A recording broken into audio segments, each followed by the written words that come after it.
Infinite is in fact, of course, a definitive term. It means never ending and also never starting, which is obviously not true because we did start and we did finish. Therefore we are finite. But the things that happen before and afterwards, the here before and the hereafter, are obviously had to be taken into account, like legacies and influences. So I think it's probably an interesting concept to take a word like that and use it to embrace the things that were there before we started, the things that touched our heart and souls musically, and things we leave behind. It's a nebulous beginning and a nebulous ending. Well, actually, the design came first, the design of the album cover, and that shows an icebreaker going through some sort of Arctic region, carving an infinity sign, which is called a lemniscate. And so, having created that image in the first place, I thought it was probably only right that we sort of continue in mode. So therefore we're in the Arctic or Antarctic or some similar place for continuity reasons. Well, the inspiration for writing songs is pretty much the same as it always was. It's what's going on around us. We don't sort of sit down and create stuff out of nothing. The music is there through the human chemistry of the musicians. As for the lyrics, well, they mainly fall into two categories. That's narrative or impressionism. And the first one is basically telling a story, and there are millions of stories, endless stories that we could write about. And the impressionist idea is basically illustrative. It's like an impressionist painting. You're giving a picture of something, which can be a mood or just a relationship or anything like that. It's more abstract than anything else. Then, of course, we have the comedy songs and the humour and the novelty songs, which come once in every 2 or 3 albums. But the inspiration is, it just flies in the window, really, as if you're having a conversation, talking about what's going on the telly or in the newspapers or down the road, gossip, that sort of thing. Well, occasionally, when we're not being busy writing or recording, we start fidgeting, and then we start jamming, and that was just one of those songs, Roadhouse Blues.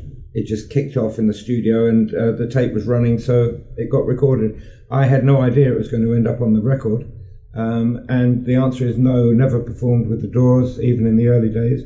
But they were a fantastic band, and Roadhouse Blues, Light My Fire, and other songs like that were hugely important as a contribution to the music scene in the 60s and 70s. Well, obviously we have confidence, otherwise we wouldn't be here, and we try to maintain a high standard. But of course there's a lot of improvisation goes on every night, and so each show will have something different to offer, and there is a demand for this. Fans are hugely interested in hearing the anomalies and the little different bits and pieces that go on from show to show. So I guess that's the reason why they do it. It's a question of supply and demand. Well, 50 years is a long time in human terms, but in his context of the universe, it's nearly, and it's gone. So what we have to do is think about these in terms of a family. It's been a long relationship between people who have good human chemistry, and most of the time it's been really enjoyable. Naturally enough, like any family, we go through our ups and downs. People fall out, people get divorced and remarried, and new people come into the family. But if it's healthy and it has a good ethos, then it will evolve. And we're happily still evolving now, and it's been a most enjoyable time. And the end is probably just around the corner, but we can't see around corners, can we? Well, it's not something I analyse on an emotional level, but it's been quite fantastic since Steve joined 20 odd years ago, and Don joined 16 years ago. And it's given us a stability, and there's mutual respect. The individual contributions are absolutely magnificent. And there's an understanding. And the ethos of the band has continued from the very beginning. That's what gave us the ability to have these extensions, is the thing that it was set up right in the first place. The it's set up on a musical basis, not on image or any false premise. It's on sound principles. So it's been enjoyable, and I think the last 16 years have been particularly satisfying because of what went before. To come back from any setback like we had was quite an achievement. So we're very happy. Well, I think the shows are strong because of our age, not despite our age. It's a great thing that when experience replaces youthful energy. It's all a question of adapting, and tours are not demanding. Everyone who doesn't do it that I've spoken to thinks, oh my goodness, you must be knackered at the end of a tour, staying in different hotels every night, all that travelling every day, and the show at the end of the evening.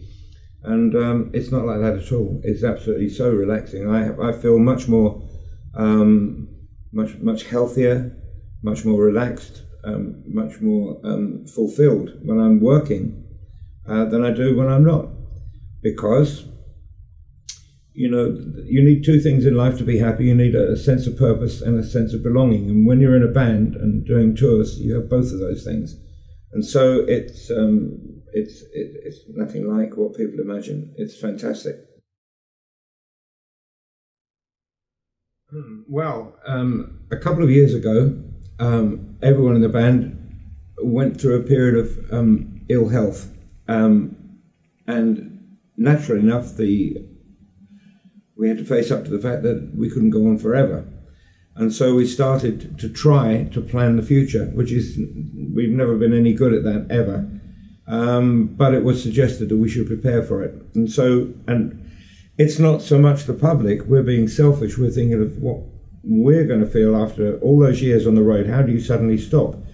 I mean, it's psychologically extremely difficult to prepare yourself for the end. So we decided to call it the long goodbye. That would give us a bit of leeway. And that was a couple of years ago. And now we're all feeling great again. So I think we'll probably carry on for a bit longer. Is this the last Japanese tour? I don't know. I've never been able to predict the future. And I really don't know. My heart tells me, I really hope not. Younger acts, younger people in general don't like it when older people make comments about what they're doing.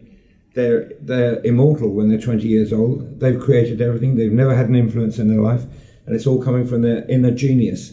So I think that I felt the same way. When I was a young man, I felt the need to employ that sort of psychological vandalism and destroy everything around me, so to make space and make everything I did look good.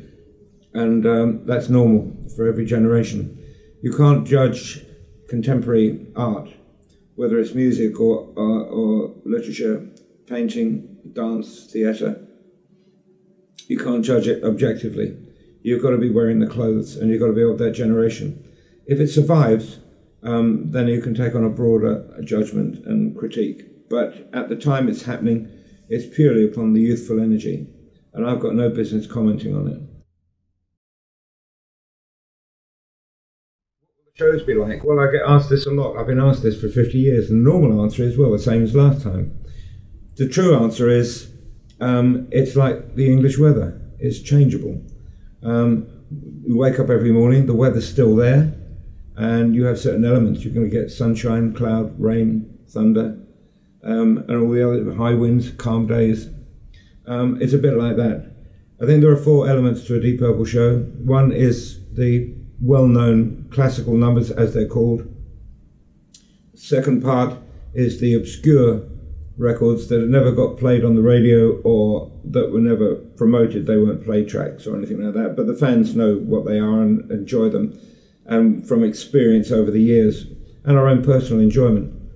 The third is some new material. We try not to overdo this, but new material is important to include because everything was new once. And if you don't do new material, you'll never have old material. You've got to get your head around that somehow and not exclude it. But I realise that most people want to hear familiar material, so it's quite a challenge to embrace that. So we try not to do too much, but it is important. And the fourth element is the improvisation, which is the kind of glue that holds it all together. This is the thing that keeps us on our toes. It's a challenge every single night, because you don't quite know what's coming out from the musicians, either individually or collectively. They might just go off on a groove somewhere and you've got to follow it. So you've got to stay on your toes. And that stops it from lapsing into the realms of cabaret or repetitive music.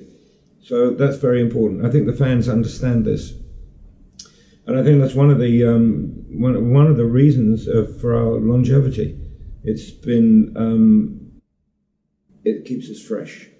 And so with the joy of coming back to Japan and the combination of the audiences, it should be explosive. It should be full of energy and very exciting shows. We're looking forward to it. And a special message to our Japanese fans. Thank you so much. From the early days, really, you've been amazing. I remember going there for the first time and being shocked and thrilled at your culture and your warmth. It means so much to us. And on all the visits we've had so far, you've stayed with us, and we've had new fans coming along. It's really very rewarding. I'd like to say on a special note, many thanks to our promoter. Since the very beginning, Mr. Udo and his marvellous team, who've always been the best. He was the guy that set the standard for professional promotions. And it took a few years for everyone else to catch up. And I'm not sure that everyone actually has caught up around the world. But it's always a joy coming to Japan, and we look forward to it very much. Thank you so much.